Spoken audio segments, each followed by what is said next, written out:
Olá, colegas servidores, né? Agora eu vou falar de servidores de uma forma geral, colegas concurseiros que gostariam de entrar aí no serviço público, né? Esse vídeo a gente vai falar sobre a decisão do STF tomada ontem, né? Que ele valida uma emenda constitucional que permite a contratação de servidores CLT em órgãos públicos que até então, né? Só poderiam entrar através do regime RJU. E aí nós vamos discutir aqui o que muda para os servidores que estão atualmente nas carreiras do serviço público, né, em seus níveis municipal, estadual e federal, e também para aqueles servidores que estão tentando entrar aí no serviço público, não são servidores ainda, né, estão fazendo o concurso para entrar aí no serviço público. Daqui para frente o que pode acontecer, né? Então você aí que está estudando para concurso público, esse vídeo pode te interessar bastante, que nós vamos falar aqui o que pode acontecer a partir da decisão tomada ontem pelo STF. Seria aí o fim da estabilidade no serviço público em seus variados níveis, né? Com essa questão de parte dos novos funcionários do serviço público e das autarquias, né? De todas as áreas aí públicas que antes estavam no regime jurídico único, que previa a estabilidade, poderem entrar agora com o CLT, nós vamos discutir aí esses pontos no decorrer desse vídeo, né? Então eu vou trazer para vocês aqui primeiro uma reportagem explicando o que aconteceu. Essa reportagem é do consultor jurídico, né? E aí ele explica o que aconteceu e como foi tomada a decisão do Supremo Tribunal ontem, né? STF valida a emenda constitucional que permite a contratação de servidores pela CLT, né?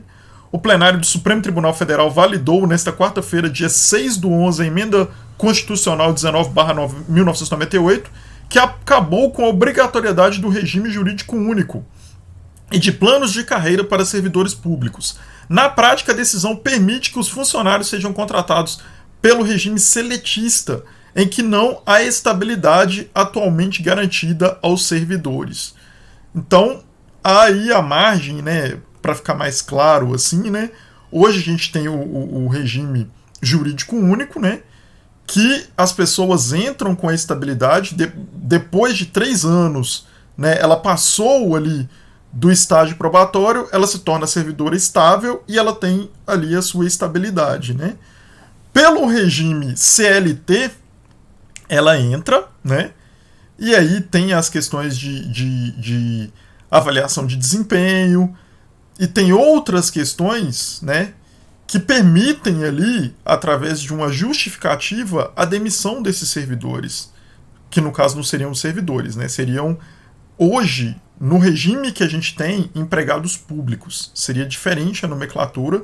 Não sei como vai ficar essa nomenclatura para eles entrando nessas autarquias, né, e organizações públicas, porque isso pode alterar, isso depende de regulamentação e também do acórdão que o próprio STF vai lançar, né, mas, em tese, essas pessoas que entrarem a partir dessa nova regulamentação, elas não teriam direito à estabilidade e poderiam ser demitidas com uma justificativa, a partir de uma justificativa, né? Um processo bem mais simples do que o servidor que tem estabilidade, que precisa de passar por um processo administrativo com ampla defesa e contraditório.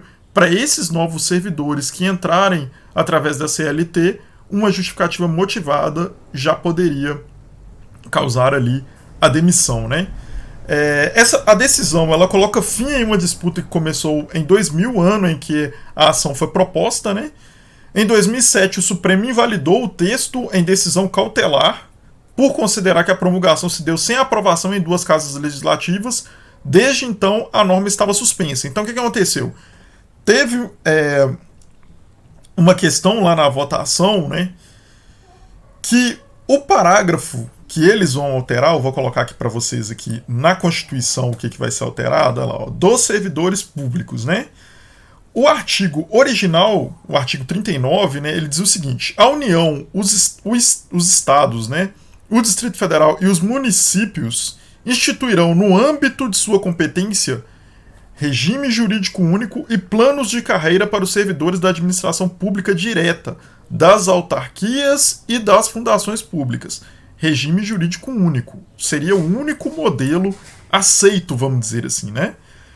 Aí, o que essa emenda constitucional número 19 de 1998, né, aprovada pelos deputados e pelos senadores, né, ela fez?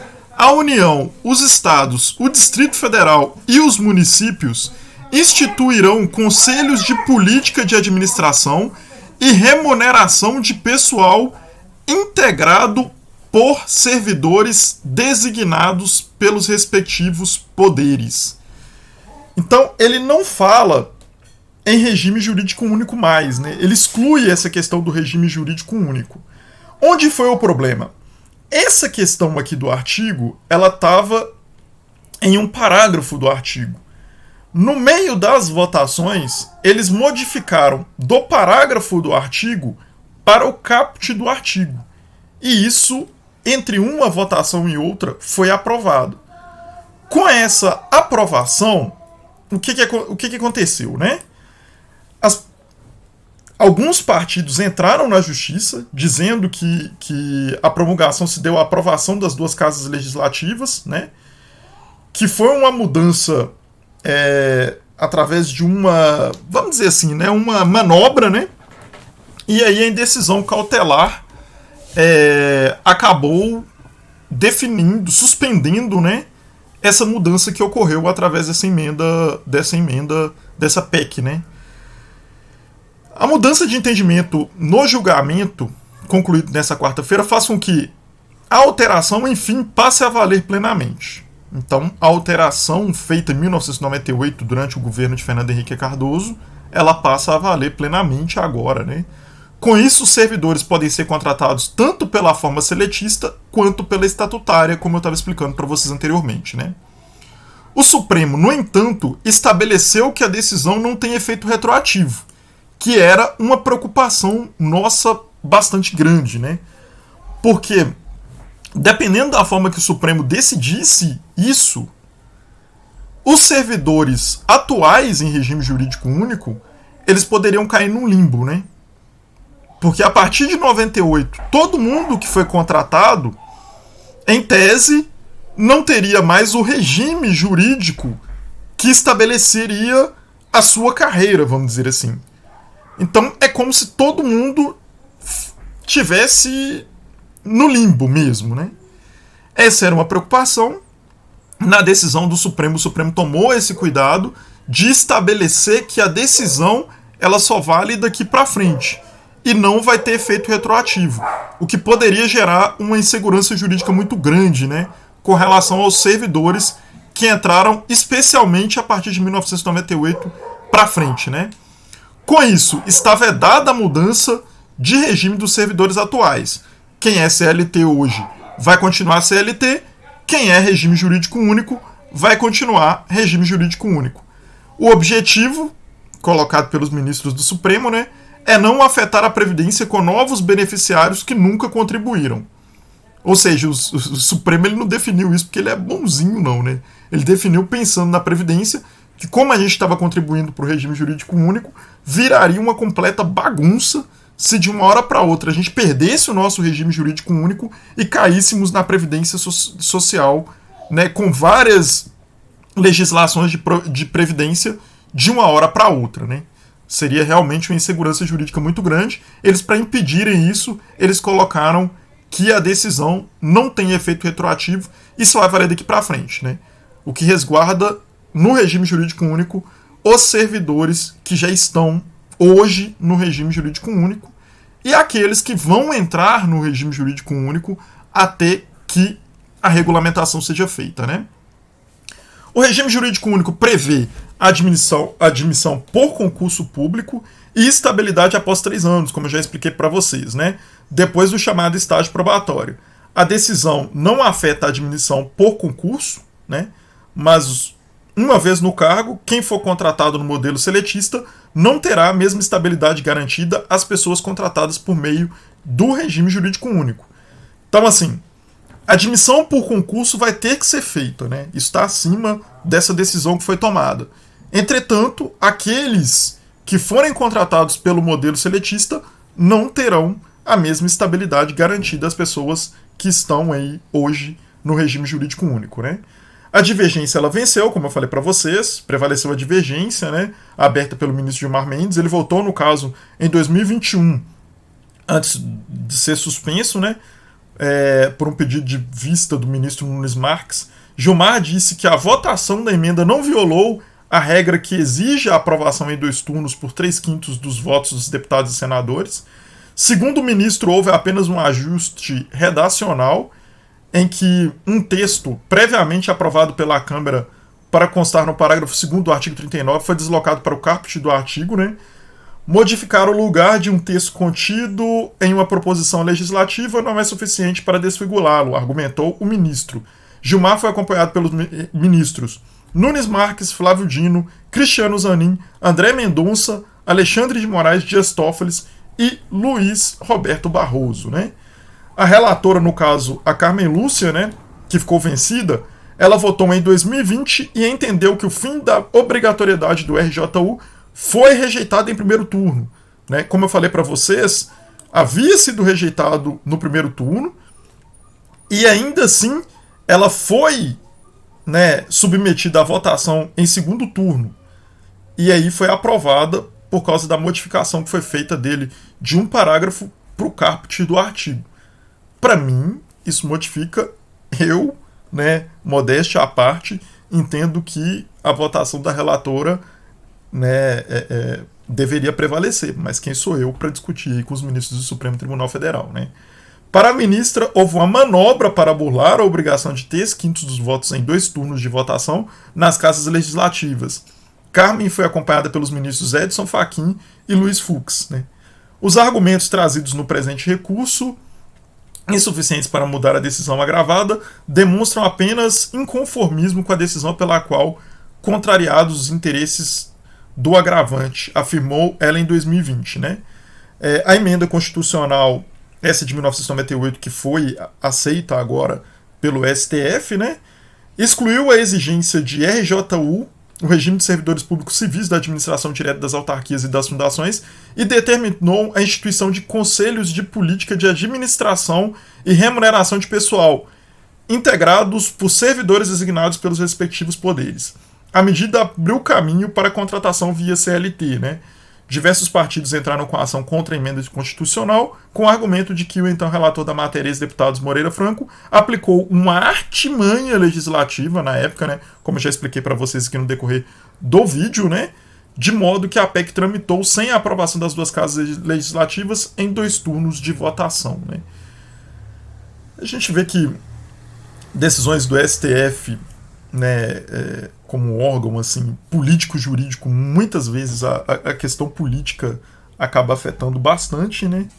E nesse caso pode ter sido uma questão aí em que o jurídico e o político entraram aí para derrubar essa questão do regime jurídico único para algumas situações, né, que são cargos aí que não são cargos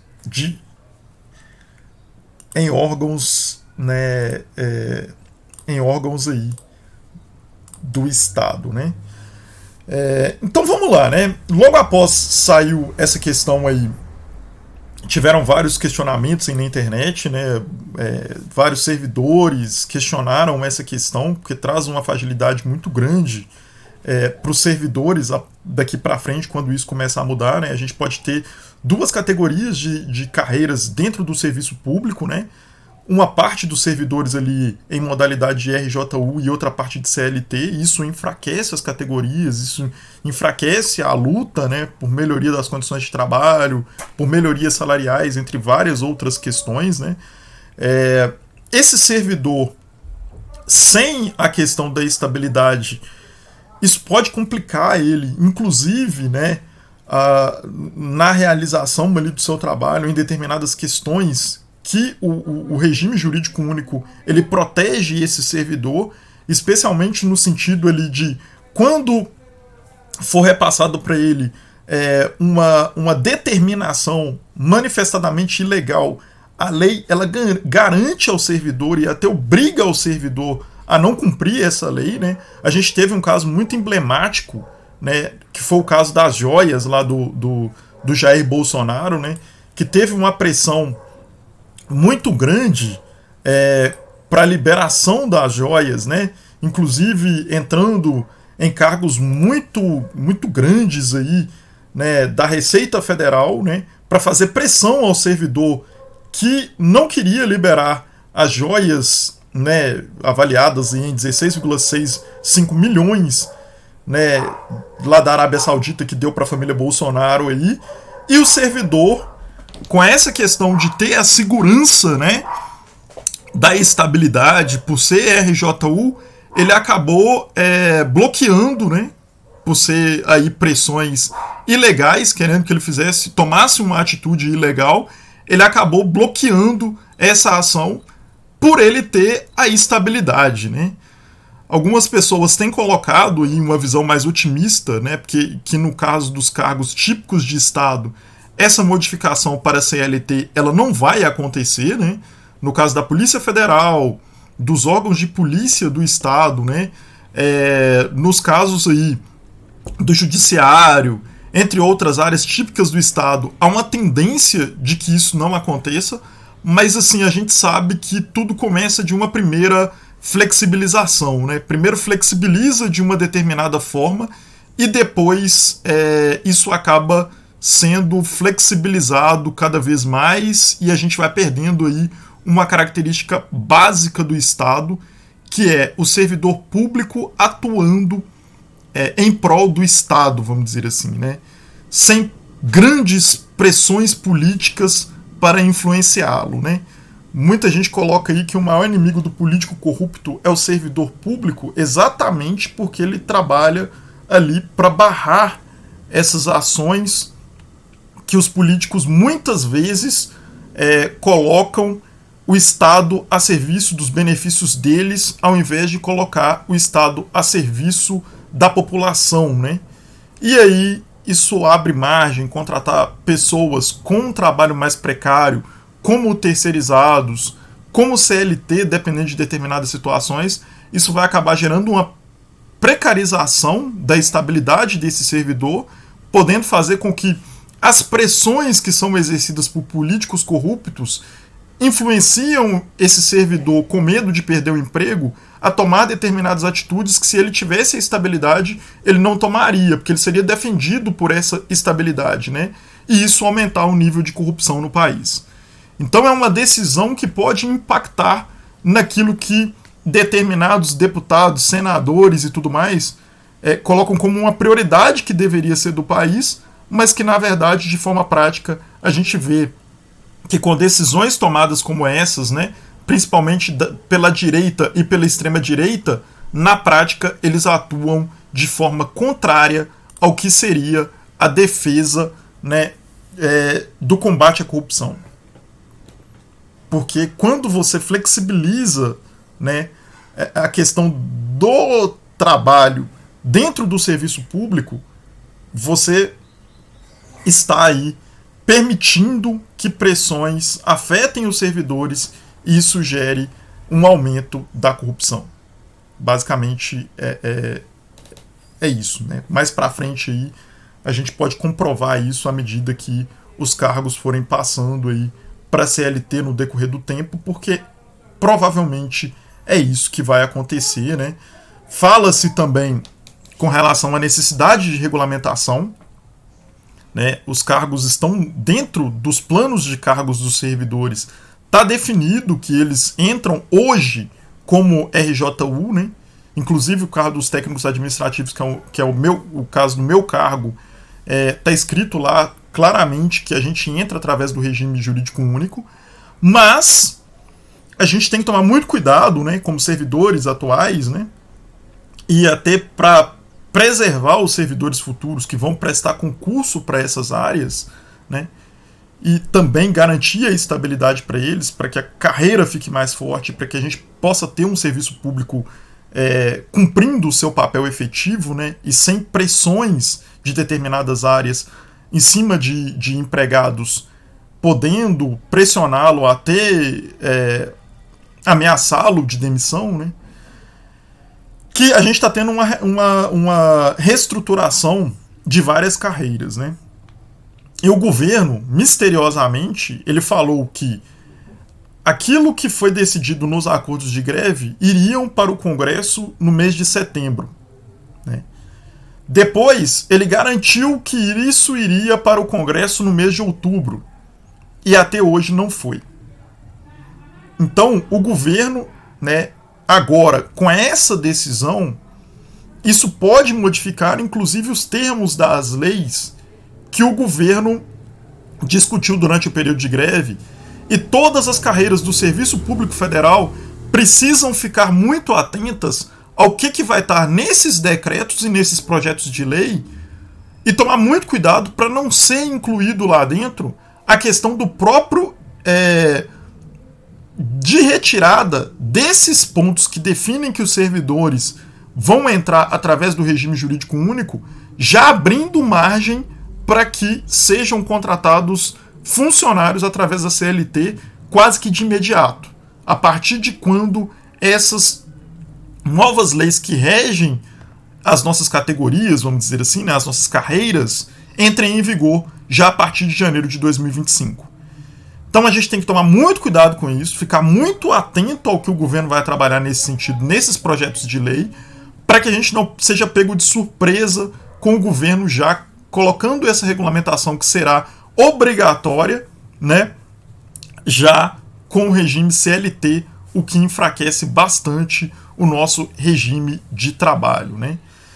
Entre outros pontos aqui importante com relação a essa decisão tomada pelo STF, né, que impacta bastante a questão dos servidores, especialmente dos novos servidores, né? Falar para vocês aquilo que eu já disse agora, né? Não é algo automático, ela requer lei, né, em cada ente público, né, para que isso se torne efetivo, passar os servidores do regime jurídico único para a CLT, mas a gente já tem que tomar cuidado já o que vai estar aí nessas novas regulamentações que o governo vai fazer dos planos de carreira, porque ele fez um arranjo muito grande de termos de acordo de greve com uma grande porcentagem das carreiras do serviço público, né? E depois dessa decisão, a gente tem que tomar cuidado para ele já não colocar isso como jabuti aí no projeto de lei e implementar isso bem rápido para as carreiras já poderem entrar tanto com RJU quanto com CLT, né? Quais as carreiras não serão afetadas pela mudança, né? As carreiras principais típicas de Estado, como as do Judiciário, Ministério Público, Receita Federal, entre outras, provavelmente continuarão sem alteração, né? Há um consenso assim, entre boa parte das pessoas que analisaram essas discussões lá no STF, né? E nesse consenso que foi formado depois dessa aprovação entre as pessoas que entendem dessa parte jurídica de uma forma mais profunda, eles disseram que provavelmente as carreiras típicas de Estado não entrarão nessa questão meio que foi definida, né? Isso significa o fim do regime estatutário? A princípio, não. Como eu disse para vocês aí nas minhas argumentações, né? Na minha interpretação, esse é um primeiro passo. Né? Esse é um primeiro passo. Mas o regime jurídico único estatutário, né, ele continua existindo, né? Mas o que foi tirado aí foi a obrigatoriedade de um regime jurídico único. Isso foi eliminado. E aí a gente sabe que essas questões elas são tomadas passo a passo. Se a gente não tomar cuidado e a gente não trabalhar de forma articulada, unida, fazendo pressão, outros passos podem ser tomados no sentido de que, no futuro, o regime jurídico estatutário ele seja excluído, né? Eu acho que isso aí é mais um primeiro passo do que qualquer outra coisa. E a gente, como servidor público e aqueles que defendem o serviço público, a gente tem que tomar muito cuidado com os passos que serão tomados daqui para frente, porque isso enfraquece o serviço público, na minha opinião, e enfraquece os servidores públicos, na minha opinião, né? Como eu já disse para vocês aqui. Quais serão os próximos passos para a implementação da decisão, né? Os entes públicos interessados devem propor projetos de lei para regulamentar e ajustar as contratações nos novos regimes. Então, né, municípios, estado e em nível federal, eles vão encaminhar regulamentações para aprovação no Congresso Nacional, e aí, a partir dessa regulamentação aprovada, é que os cargos passarão do regime jurídico único para o regime de CLT.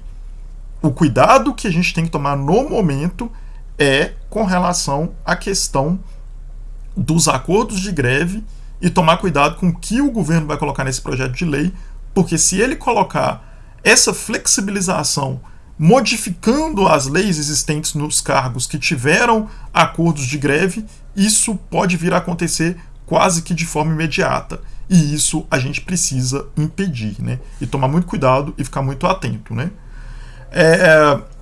Vale a pena ainda prestar concurso público, né? Eu acredito que sim, né? Para a maioria das carreiras, né, especialmente as típicas de Estado, provavelmente a estabilidade vai continuar valendo, né? E os cargos públicos, eles ainda têm algumas atratividades, que são salários, algumas vezes, maiores do que na iniciativa privada. A questão da demissão, ela só pode ocorrer, né, e por decisão do próprio Supremo Tribunal Federal, se ela for motivada, mesmo para CLT, né, mesmo sendo uma fragilização da, vamos dizer assim, do serviço público e do servidor público, para demissão na iniciativa privada, ele, em tese, não precisa dessa motivação. No serviço público, ele precisa dessa motivação. Então, você vai estar um pouco mais resguardado no serviço público, mesmo assim, do que na iniciativa privada. Então, eu acho que os concursos públicos continuam valendo a pena, mesmo com essa mudança de regime jurídico único, que, em tese, vai acabar com a estabilidade que a gente tem hoje, né? Vai mudar o regime de trabalho, mas ainda continua valendo a pena, mesmo assim, na minha opinião, né? O acórdão, ele ainda não foi publicado, né? Que é ali a escritura com todos os pontos da decisão tomada pelo STF. Depois que ele for publicado, a gente vai ter uma visão mais ampla do que foi decidido, né? Porque o que vale é o que está no papel. A decisão ela é tomada lá no STF de forma verbal, mas o detalhamento dessa decisão ela só vem no acórdão. Então a gente tem uma visão um pouco assim, superficial do que foi decidido. No acórdão isso vai estar mais claro e a gente vai ter uma noção maior do que isso representa. Mas até então as informações que a gente tem e as interpretações que a gente tem das pessoas que trabalham nessa parte judicial da decisão que foi tomada ontem do STF, é essas aqui que eu estou passando para vocês, né? Como eu disse, a CLT no serviço público, a decisão ela tem que ser motivada, né? Não precisa mais ser através de processo administrativo, né, com ampla defesa e contraditório que os servidores têm hoje, mas ela precisa ser motivada. Então, isso é um meio termo ali, em termos de uma certa segurança e previsibilidade de quem for continuar tentando passar aí nos concursos, né? Aí fica aquela questão, né? Aquela questão que eu coloquei aqui para vocês aqui no decorrer da análise, né? Por que o governo tem atrasado tanto o encaminhamento dessa PL? Será que o governo já sabia que essa discussão iria acontecer no STF? E isso, de alguma forma, pode ajudar o governo, e por isso que ele enrolou tanto as categorias que fizeram greve e que fizeram um acordo com ele? Fica aí, em aberto, né? Para que cada um de vocês aí que estão acompanhando essas modificações tirem as suas próprias conclusões. Hoje em dia é muito difícil saber qual é a lógica que o governo está adotando, né? Se ele está adotando uma lógica em defesa do serviço público ou não, pelas várias decisões que ele tem tomado aí, inclusive no decorrer das discussões durante a própria greve e depois da greve, né, não atendendo aí determinados termos do acordo, não colocando no PL determinadas coisas que foram prometidas. Então, assim,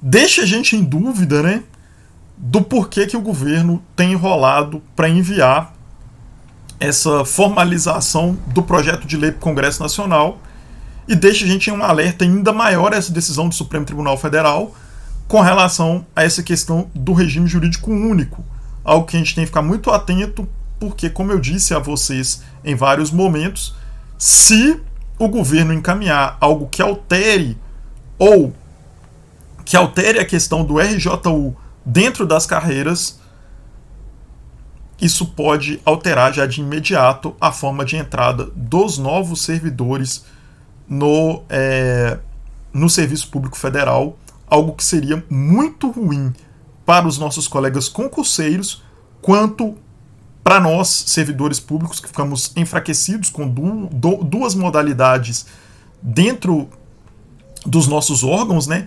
Isso já acontece nos hospitais universitários, no caso da EBSER, por exemplo, que tem RJU e CLT lá dentro. A gente sabe que isso gera diversos problemas de convivência entre esses dois regimes, né? Isso enfraquece a categoria de uma forma geral, né? Para fazer as suas lutas ali, né?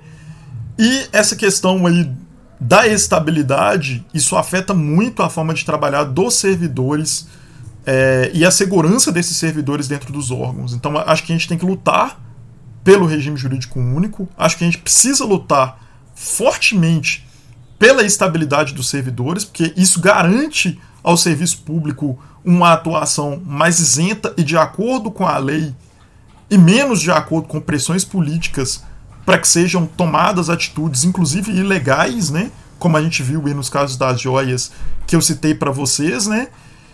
E a gente precisa lutar e se organizar, gente. Tá muito difícil a disputa, a correlação de forças no Congresso e em alguns sentidos dentro do próprio governo, né, com essa questão de atender aí arcabouço fiscal a qualquer custo. Essa correlação ela está muito pró-liberalismo e contra o serviço público e os servidores, né? Essa decisão do STF, como eu disse, ela é uma decisão política jurídica, como, né, alguns teóricos colocam que todas as decisões do STF são nesse sentido, é uma decisão político-jurídico, né? E caminham nesse sentido de um liberalismo, né, das instituições públicas de uma forma geral. O Congresso, ele é uma lógica liberal. Então, se os servidores não se articularem de uma forma geral agora, né, a tendência é que a gente perca todos os direitos que a gente conquistou na Constituição de 1988. Então eu coloco para vocês, a hora é agora de nós, servidores, participarmos dos processos democráticos dentro dos nossos sindicatos, participarem das assembleias, participarem das plenárias das federações, colocarmos os nossos pontos de vista, né? Trabalharmos no sentido de fortalecer uma certa unidade contra esses ataques que são feitos contra o serviço público, né? Os nossos colegas concurseiros aí, é preciso trabalhar junto à sociedade para defender o serviço público, para defender as óticas e lógicas, né, de atuação dos servidores públicos com uma defesa da estabilidade para combater a corrupção, né? Tem grupos aí de direita e extrema-direita que colocam que eles combatem a corrupção, mas na hora de flexibilizar o serviço público, que é algo efetivo que combate essa corrupção, eles flexibilizam. Colocam aí a terceirização irrestrita, por exemplo, que é exatamente para colocar cabides de emprego dentro de postos chaves do governo para que essa corrupção seja facilitada. Então, na teoria, eles trabalham em uma lógica, mas na prática eles trabalham em outra a favor da corrupção. E é isso que a gente precisa combater, é isso que a gente precisa levar aí para os nossos pares, para os nossos familiares em discussões, né, para demonstrar que um serviço público mais forte e um servidor público mais protegido de pressões políticas é menos corrupção no Estado. Isso é muito importante. E a gente também, enquanto categoria, né, a gente começar a atuar também no sentido político, sabe? A gente precisa ter representações dentro da Câmara, dentro do Senado, a gente precisa mudar essa correlação de força, sabe? A gente tem um número gigantesco de servidores e a gente tem pouquíssimas representações dentro dos espaços legislativos que definem a nossa vida. Enquanto a gente não tiver representação lá, uma bancada lá em defesa do serviço público e em defesa dos servidores, uma defesa real, né, gente? Não é, sindicalista, né, que aqui diz que está defendendo a categoria, mas quando chega em determinadas instâncias, defendem mais o governo do que a própria categoria. Não é esse tipo de pessoa que a gente precisa de ter lá no Congresso, lá, porque essas pessoas a gente já tem lá no Congresso. Mas pessoas que efetivamente defendem a categoria aqui na base, né, precisam ser selecionadas por esses servidores, começarem a ser votadas e tá lá para representar a gente nesses momentos. Porque se a gente tem uma bancada, por exemplo, de 27 servidores lá na Câmara, esses camaradas eles não passam, nem o próprio governo, eles não passam o trator em cima das categorias, em mesas de negociação e depois em projetos de lei como eles estão fazendo agora, porque esses 27 lá fazem pressão no governo. E esses 27 lá, eles impactam nas decisões do governo. Então a gente precisa trabalhar nesse sentido também, de nos organizar enquanto classe trabalhadora para se fazer representar nas instâncias de decisão. Porque sem mandato aqui, o governo olha pra gente e fala assim, olha, vocês são trabalhadores, e trabalhadores não têm mandato, e mandato é o que eu preciso para poder passar as minhas questões lá no Congresso. Infelizmente, muito do que vale é mandato. Então cabe a gente nos organizar enquanto classe trabalhadora, ocupar os espaços de decisão, tanto nos sindicatos quanto em mandatos legislativos, para que a gente tenha força de virar para o governo e falar para ele, olha, nós somos 27 deputados federais aqui, por exemplo.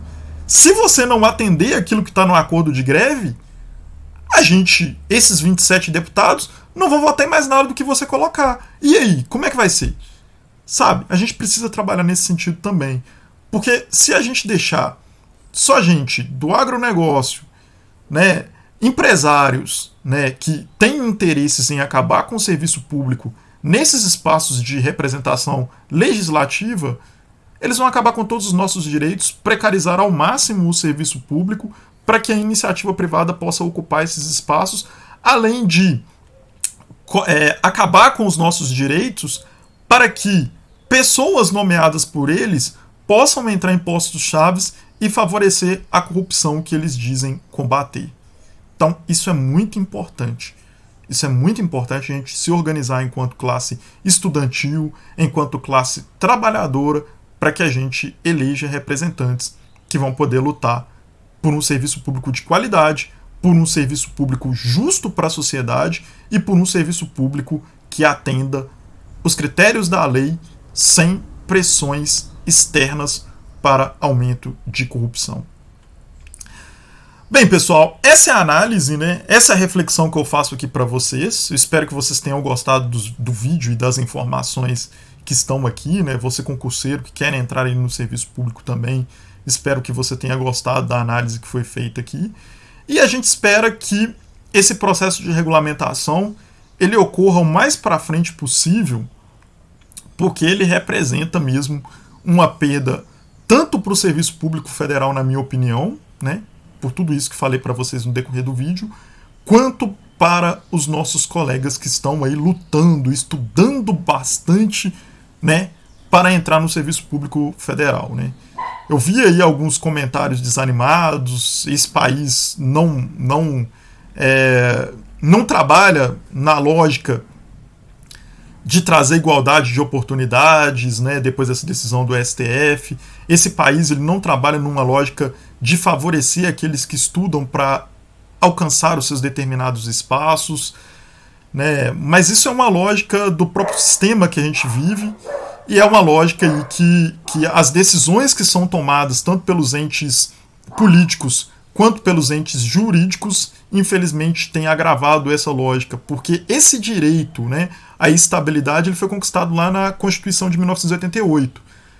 Isso por um tempo vigorou, isso traz justiça, né?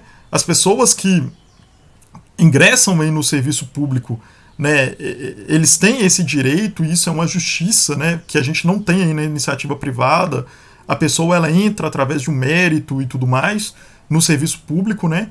E ele tem aí determinadas garantias, né? E tudo mais, mas à medida que o tempo vai passando, esses direitos eles vão acabando, né? Essa decisão do STF é uma amostra disso, e a tendência é que mais e mais direitos vão se perdendo aí no decorrer do caminho se a gente não se organizar, ocupar esses espaços de decisão e mudar essa correlação de forças e demonstrar que nós, trabalhadores, podemos nos representar e que vamos lutar para que os nossos direitos sejam garantidos.